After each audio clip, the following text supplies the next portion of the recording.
All right, today I'm going to be doing an overview video and show you how to service a Yamaha Raptor 50 four-wheeler. Going to show you a couple different problem areas, a couple tips on servicing this machine, a couple things that I do and I don't like about this little four-wheeler here.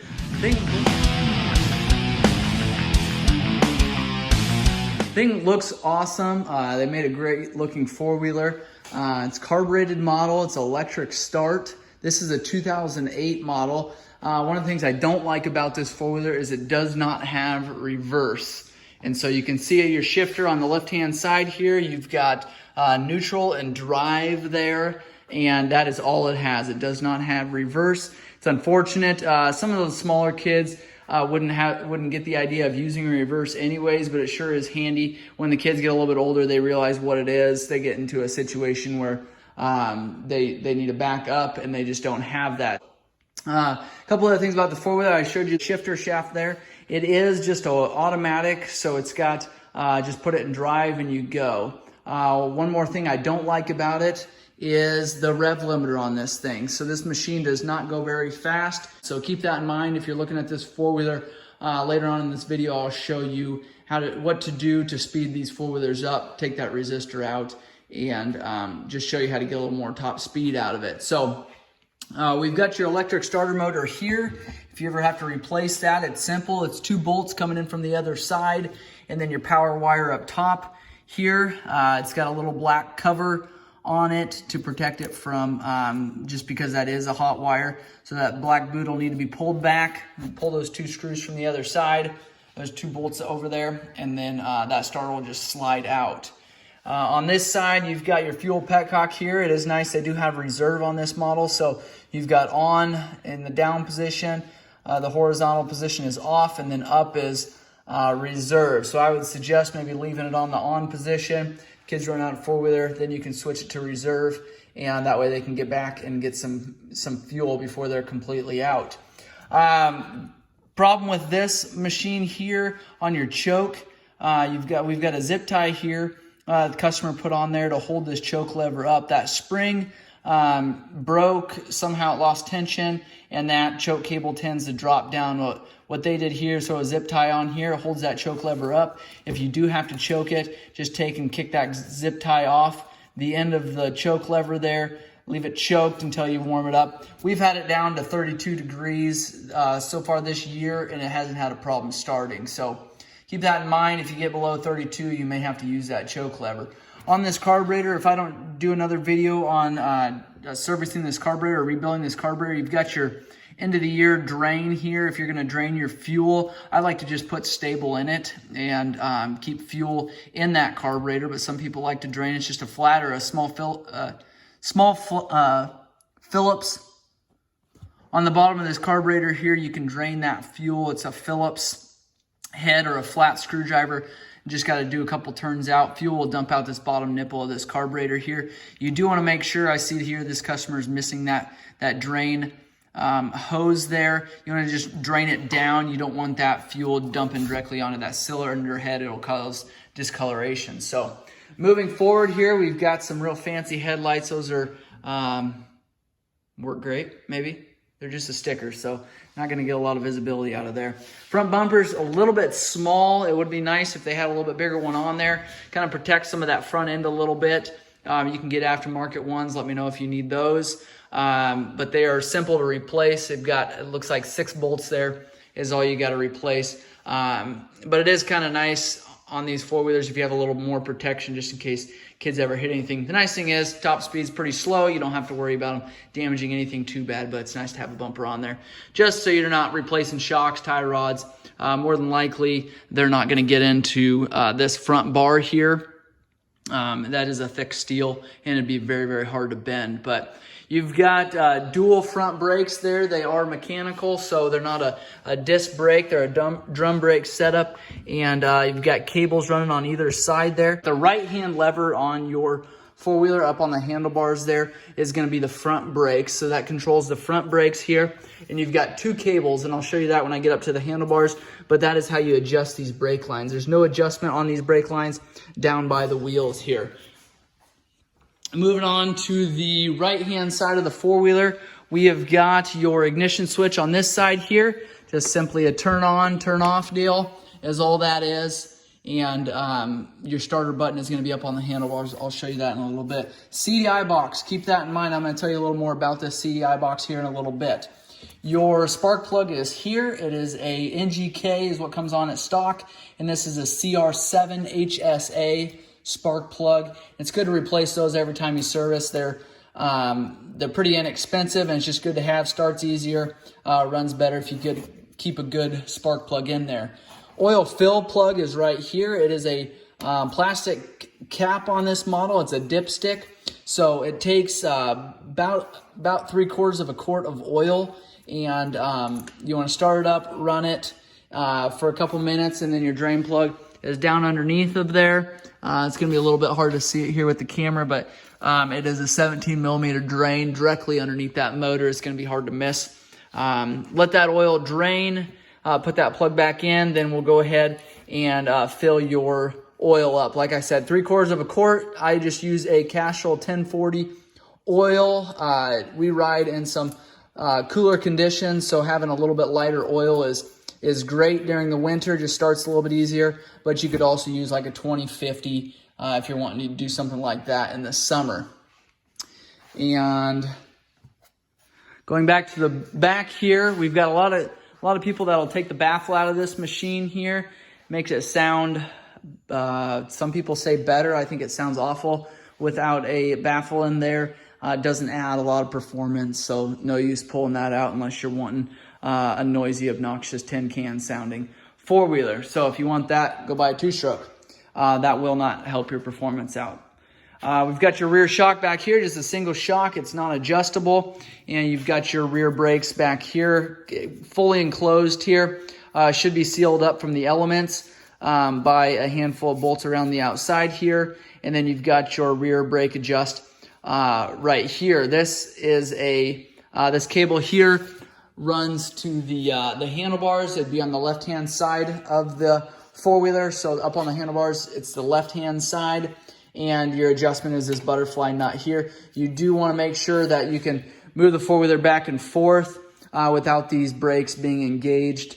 If you are, if it's hard to move the four-wheeler back and forth, I would first start by trying to loosen that butterfly nut there, just to make sure that you can, or that wing nut, just to make sure that those four-wheelers aren't engaging all the time.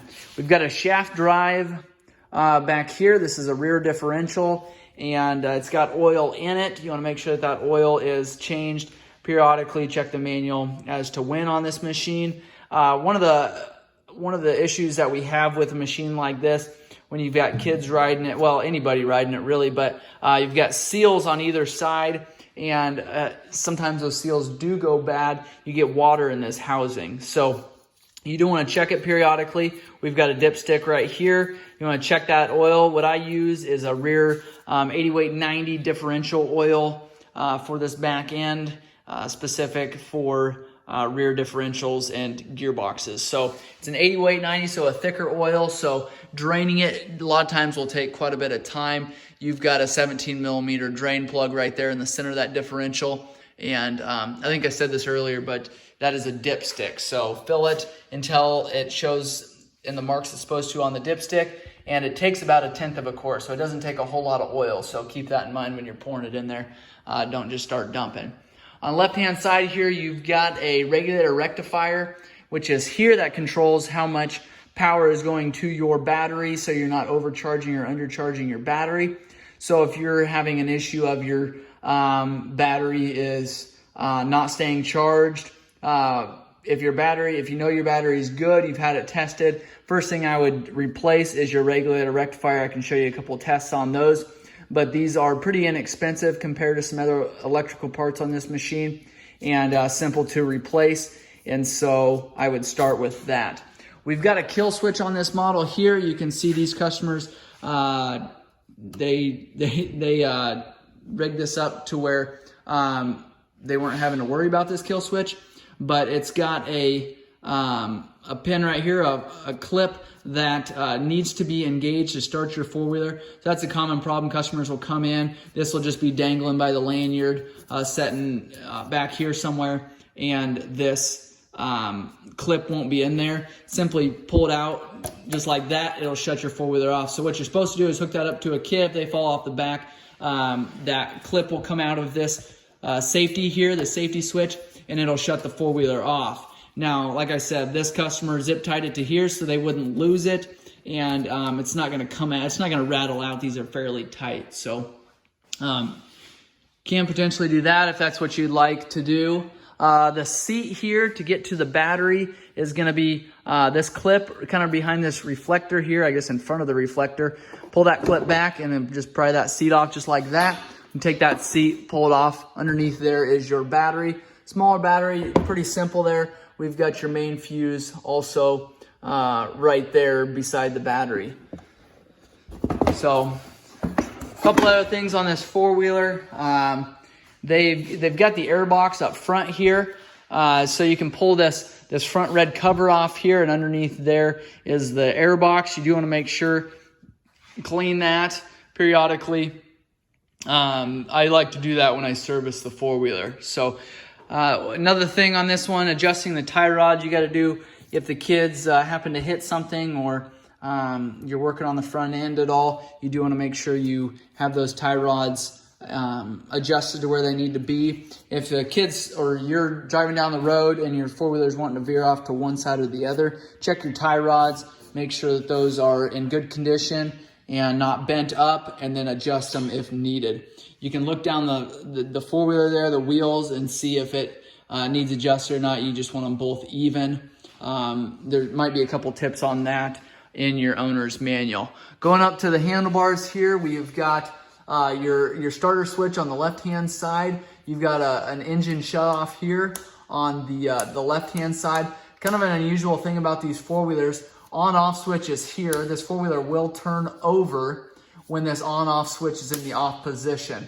So it will turn over, it just won't have spark. It kills the spark. So if you want it to run, you're gonna have to put it in the on position. So that's a common problem. People will come in wondering why in the world their four-wheeler isn't starting. We just flip that switch to the on position, it fires right up. So keep that in mind when you're trying to start your four-wheeler. It does have to be in the on position. Just kind of a quick shut-off deal. I also like to turn the key off when I'm done riding anyways, so your battery isn't draining. We've got a park brake here on the left-hand side. To pull this brake in, push this smaller lever down, and it'll stick into place there. That is a parking brake. Again, that left-hand lever there goes down to the rear brakes. So on the right-hand side then, we've got your throttle, your thumb throttle on this side, and you've also got your front brakes over here. So I told you there was some adjustment that you can do on these brakes, and that adjustment is here. You've got these lock nuts here, and then you've got where you can turn or scoot these bolts in, or these holders here. And to replace a cable, you just want to line up these marks. A little hard to see those there probably for you, but you want to line those up and you can pull that cable out that way. But that is how you adjust it. Loosen the lock nut, unscrew the bolt going this way. That'll tighten it up here. You do want to make sure that you do have some free play in here, as you don't want to be able to pull this lever all the way back and it not engage, but you also don't want your brakes constantly being engaged even when you're not pulling in that lever. Up here you can see there's a hole into this throttle. This is a throttle stop, so if you've got a beginner rider or you just don't want somebody going very fast, you've got a screw with a lock nut that sits in here. This one's been removed, and they have removed this screw completely, and the lock nut that goes with it. So if you're wanting to make some adjustments there, so say you only want to push that thumb throttle about this far, then you just take and screw that screw almost all the way in. Now if you want it to go as fast as it possibly can, you just take that screw completely out, or at least back it way out. You're able to push that thumb throttle even farther. So again, top speed on these isn't a bunch. So that's probably why that got taken out. We do have a neutral light there, so that'll tell you when you're in the neutral position. You can see there when I turn that key switch, it came on. That'll tell you if you're in neutral or not. So shift into drive and that light will go off. So that is the Raptor 50 four-wheeler. If this video has been helpful, please like and subscribe. And if you've got questions, make sure and leave those in the comments below. I appreciate you guys watching. If there's more videos you want me to do on this machine, make sure and let me know what those are. Thanks for watching.